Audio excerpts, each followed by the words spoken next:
Malam ini Devan, Julie dan David sedang berada di markasnya. Mereka mengumpulkan anak buahnya untuk membuat rencana pembalasan karena kemarin Devan diserang secara tiba-tiba oleh kelompok Mafia Black. Pokoknya kita harus hancurkan sarang mereka karena mereka sudah main garis bawah main sama kelompok Lion, ucap tegas Devan.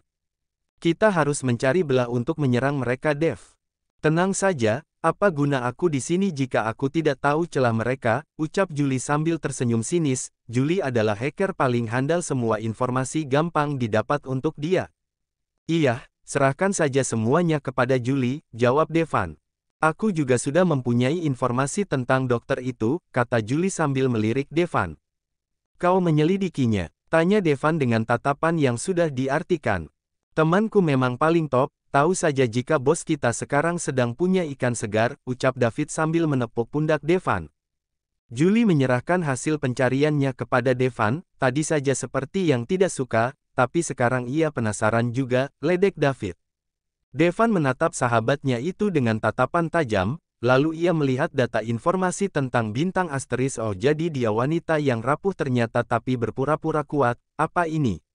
Dasar laki-laki bodoh membuang berlian demi pasir kali, tapi jika tidak dibuang oleh laki-laki itu mana mungkin aku punya celah untuk mendapatkannya. Aku janji aku akan membalas semua rasa sakit hatimu, terutama kepada ayahmu yang sudah membuangmu demi wanitanya, batin Devan.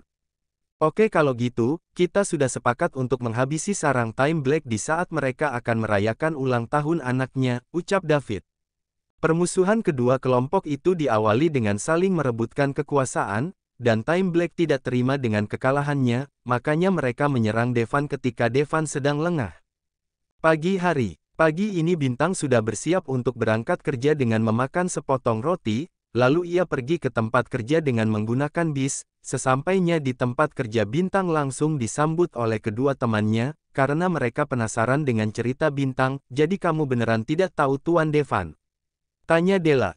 Bintang menggelengkan kepalanya, memang siapa? Tanya Bintang. Dia itu Devan Anderson, pemilik rumah sakit ini dan di usia mudanya dia sudah menjadi pengusaha muda dan satu lagi dia itu orang terkaya No. 1, ucap antusias Sisi. Bintang langsung diam, ia benar garis bawah benar kaget dengan yang diucapkan sahabatnya itu. Mati aku, Bintang terjatuh lemah di lantai meratapi nasib nih asteris. Bagaimana ini, mana kemarin aku bilang jual saja mobilnya untuk membayar es krim. Sisi dan Della ikutan berjongkok. Bin, kamu kenapa? Apa kamu kemarin melakukan sesuatu? Tanya mereka. Bintang mengangguk. Hua, bagaimana ini? Bagaimana kalau aku dipecat? Ucap Bintang sambil melihat ke arah sahabatnya. Kamu minta maaf saja. Tidak mungkin kamu dipecat, orang anaknya nempel sama kamu, balas Sisi. Itu beda, kemarin pas di taman dia juga bilang kalau mulai sekarang aku akan banyak waktu luang untuk menemani anaknya, kata Bintang. Apa kamu akan dipecat lalu jadi babysitter anaknya? Balas Della ikutan khawatir.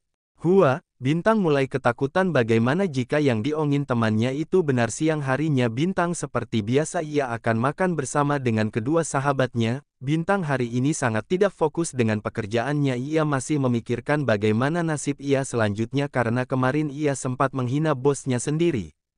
Dimakan Bin, tuh makanan sudah sampai dari tadi, kata Sisi sambil melirik ke arah Della.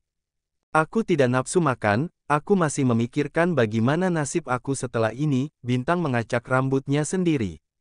Nona Bintang, panggil seseorang. Bintang dan kedua sahabatnya pun melirik ke arah suara. Iya tuan, ada apa?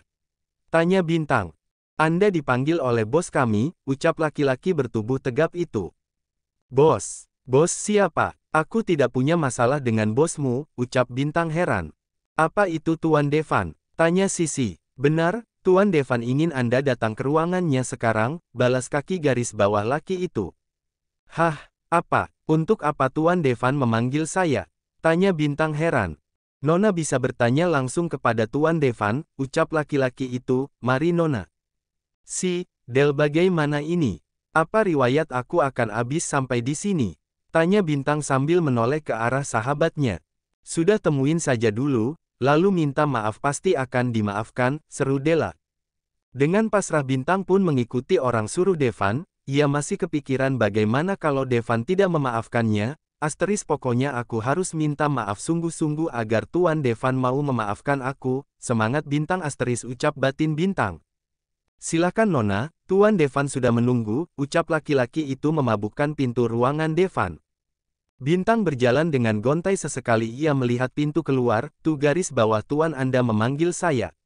Ucap bintang. Jawab Devan yang masih fokus untuk dengan berkasnya. Menyebalkan dia yang menyuruhku datang tapi dia juga yang mengacuhkanku asteris batin bintang. Devan menutup berkas garis bawah berkasnya ia menatap bintang, kenapa jadi pendiam? Kemarin kamu sangat cerewet dan menyuruhku untuk menjual mobil, ledek Devan sambil berjalan ke arah bintang. Garis bawah itu saya, bintang bingung mau jawab apa. Itu saya kenapa? Goda Devan, mendekatkan wajahnya di dekat bintang. Tuan jangan dekat garis bawah dekat, ucap bintang karena ia sekarang merasakan napas yang berbau min. Devan tersenyum kecil melihat reaksi bintang, Tuan dengan segenap hati saya benar-benar minta maaf atas ucapan saya kemarin, karena kemarin saya benar-benar tidak tahu kalau Anda pemilik rumah sakit saya bekerja saya benar-benar minta maaf Tuan, ucap bintang dengan menundukkan kepalanya. Apa dia tidak tahu siapa saya? Apa dia tidak mencari tahu siapa pemilik rumah sakit ini sebelum ia masuk kerja, batin Devan. Masa iya kamu tidak tahu siapa pemilik rumah sakit tempat kamu bekerja, kata Devan penasaran. Iya saya tidak tahu, karena selama saya digaji dan selama saya bekerja dengan benar, maka saya tidak perlu repot garis bawah repon untuk mencari siapa pemilik rumah sakit, ucap jujur bintang. Devan menatap bintang dengan lekat, ia sangat mengagumi wajah cantik yang natural seperti bintang tanpa banyak polesan dan suka ngomong apa adanya. Lalu apa Tuan memaafkan saya? Tanya bintang menoleh ke arah Devan. Saya pikir garis bawah pikir dulu, jawab Devan sengaja ingin melihat reaksi bintang. Demi karir di kedokterannya, bintang langsung memohon di bawah kaki Devan. Devan sangat terkejut dengan apa yang dilakukan bintang. Biasanya wanita akan menggoda dan merayunya bahkan ada yang rela merayap di atas tubuh Devan tapi bintang, ia lebih memilih bersimpuh di bawah kaki Devan. Hei apa yang kau lakukan? Berdiri sekarang, pinta Devan. Tidak, aku tidak akan berdiri sebelum Tuan memaafkan saya, balas bintang. Oke saya akan maafkan, tapi dengan satu syarat, ucap Devan. Apa? Bintang langung melihat ke arah Devan. Berdiri dulu. Saya tidak suka melihatmu seperti itu, jangan pernah kamu lakukan lagi apalagi kepada orang lain, ucap tegas Devan. Devan merasa sakit melihat bintang bersimpuh di bawah kakinya.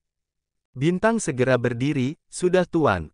Setiap kamu libur bekerja, kamu wajib menemani saya dan juga putra saya, kata Devan, membuat kedua bola mata bintang membulat sempurna bintang segera berdiri, sudah Tuan. Setiap kamu libur bekerja, kamu wajib menemani saya dan juga putra saya, kata Devan, membuat kedua bola mata bintang membulat sempurna. Tapi Tuan, ucap bintang, ingin sekali bintang untuk protes. Tidak ada tapi garis bawah tapian, atau kamu lebih suka keluar meninggalkan profesi kamu, ucap Devan sedikit mengancam. Dengan pasrah bintang pun menyetujuinya, demi profesi dan demi cita garis bawah citanya ia rela setiap hari libur harus mengasuh bos dan juga anaknya. Setelah selesai bintang keluar meninggalkan ruangan Devan, di ujung lorong sana kedua sahabatnya sudah menunggu. Bintang, panggil Sisi. Bintang pun menoleh ke arah suara, ia berjalan dengan pelan sambil memikirkan nasibnya yang akan menjadi babysitter di setiap libur kerja, bagaimana? Petik 2. Bagaimana apanya? Tanya balik bintang. Itu Tuan Devan bagaimana? Ia memecatmu atau bagaimana? Tanya Della. Memecat gundulmu, sudah tenang saja semuanya aman terkendali, balas bintang santai. Yakin, kamu tidak di apa garis bawah Apin kan? Tanya kedua sahabatnya itu. Kelihatannya, bintang berjalan melewati kedua sahabatnya dengan santai padahal hatinya sedang kesal, sudah jangan dipikirkan. Dia hanya meminta aku untuk menjadi babysitternya di setiap aku libur kerja, ucap bintang tanpa menoleh ke arah sahabatnya. Sisi dan Della menjadi melongo mendengar jawaban dari bintang, babysitter. Ucap keduanya. Sedangkan di ruangan Devan sedang girang karena ia tidak perlu mencari alasan lagi untuk bertemu dengan pujaan hatinya, baru kali ini kau bahagia seperti itu, balas David. Iya, semenjak ketemu dokter cantik hahaha, ledek Julie.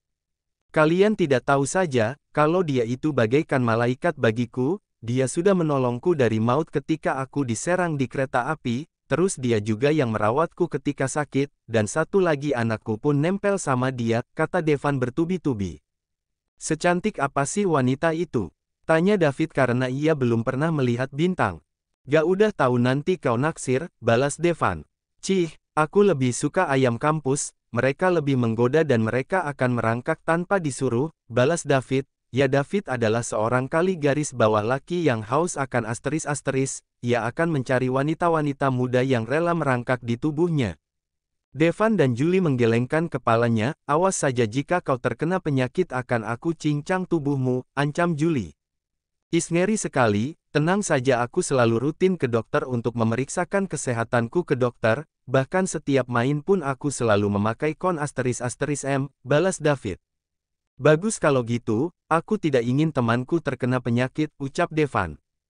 Tenang saja, jadi kenalkanlah wanitamu kepadaku, aku ingin tahu siapa wanita yang sudah membuatmu jatuh cinta, balas David sambil merangkul bahu Devan. Jika sudah waktunya akan aku kenalkan kepadamu, tapi aku juga minta ke anak buahmu untuk menjadi pengawal bayangan untuk wanitaku, karena aku yakin Blake akan mengincar apa saja yang membuat aku lemah, kata Devan serius. Tenang saja, tanpa kau suruh aku sudah menaruh beberapa pengawal bayangan untuk wanitamu itu, balas Julie, karena ia sudah tahu siapa bintang dari hasil data yang ia cari kemarin.